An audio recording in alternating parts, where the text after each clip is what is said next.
Today we are going to talk about the weapon changes in the new Player's Handbook Playtest 5 for DnDOne. In this video, we'll explore the changes to weapons and their properties in the playtest, as well as how the mastery properties can impact your gameplay. First, let's go over the weapon changes. Shortsword, now classified as a martial weapon, providing more options for character weapon choices.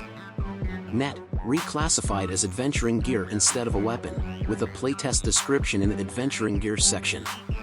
Trident, damage die upgraded from 1d6 to 1d8, and versatile die increased to 1d10. Lance, now is heavy and two-handed properties, with damage die changed from 1d12 to 1d10. War Pick, gains the versatile property for added flexibility. Musket and Pistol, moved from the Dungeon Master's Guide to the Martial Weapons, Range Table. Updated weapon properties.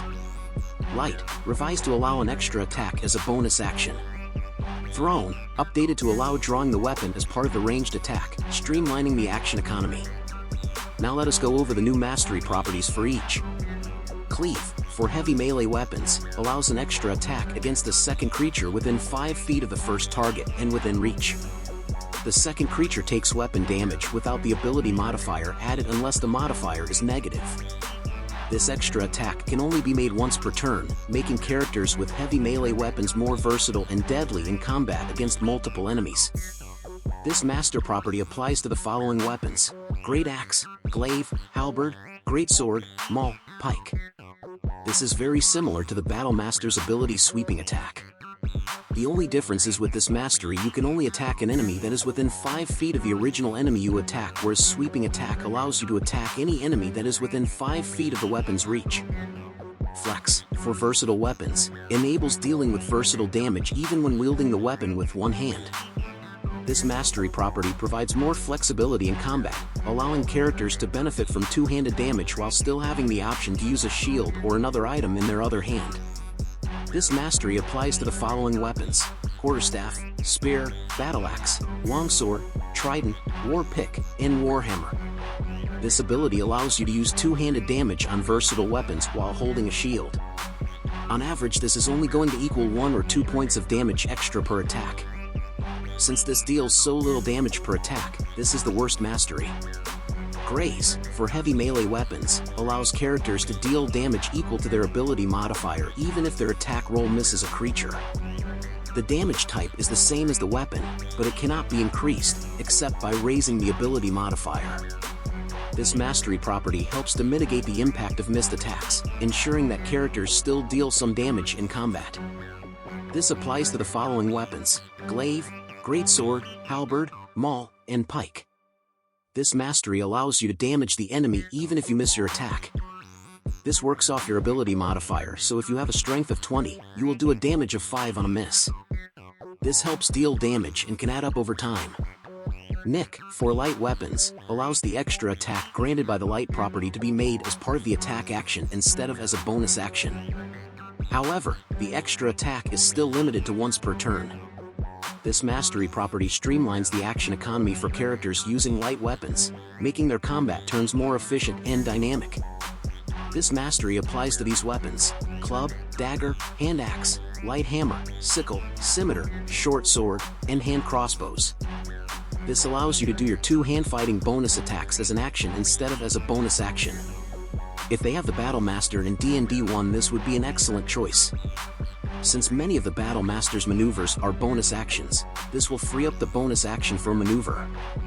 Push, for heavy, two-handed, or versatile weapons, allows characters to push a creature up to 10 feet away when they hit it with the weapon, as long as the creature is no more than one size larger than the character. This mastery property provides additional crowd control options, helping to create distance between characters and their enemies or potentially pushing foes into hazardous environments. This mastery applies to these weapons: Great Club, Battleaxe, Glaive, Great Axe, Halberd, Lance, Pike, War Pick, Warhammer, Heavy Crossbow, Longbow. This is a really good mastery because you can push monsters into lava, off cliffs, into traps, into spell effects such as Spike Growth or Wall of Fire, or you can push a monster off of a player he is about to kill. The best part is if you have multiple attacks per round, you can push the monster multiple times. This is the second best mastery. Sap, for weapons with no other properties, causes a creature hit by the weapon to have disadvantage on its next attack roll before the start of the player's next turn. This property can be useful in disrupting an enemy's combat effectiveness, making them less of a threat to the player and their allies. This mastery applies to these weapons: Mace, Flail, and Morningstar. This is like Vicious Mockery or Frostbite, causing disadvantage on attacks. A good use for this is protecting your squishy players. If the monster is attacking them, sap the monster and it makes it harder for the monster to hit them. Slow allows characters to reduce a creature's speed by 10 feet until the start of their next turn when they hit and deal damage with the weapon. The speed reduction does not exceed 10 feet, even if the creature is hit multiple times with the property. This mastery property hinders enemy movement, making it more difficult for them to escape or close in on the character. This mastery applies to the following weapons: club, javelin, light hammer, spear, trident, light crossbow, dart, shortbow, sling, blowgun, hand crossbow, heavy crossbow, longbow, musket, and pistol. This is a lot like the Ray of Frost, which slows down enemies' movement speed. Since this mastery is mostly on range weapons, slowing down the enemies is a good thing for a ranged character. Topple, for heavy, reach, or versatile weapons, forces a creature hit by the weapon to make a Constitution saving throw. If the creature fails, it becomes prone. The saving throw DC is calculated as 8+ proficiency bonus plus the ability modifier used for the attack roll. This mastery property provides another crowd control option, giving characters a chance to knock their enemies off balance and create openings for their allies. This mastery applies to these weapons: battle axe, glaive, halberd, lance, pike, and trident. This is a really good ability, and you can try this multiple times if you have multiple attacks. Knocking a creature prone gives you advantage against that creature. The bad news is this requires a Constitution save, and most monsters have high Constitution scores. Even with the Constitution save, this is the best mastery.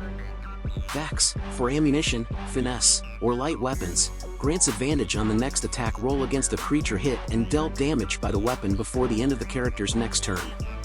This property can improve a character's chances of landing successive hits on a target, making them more effective at taking down enemies quickly.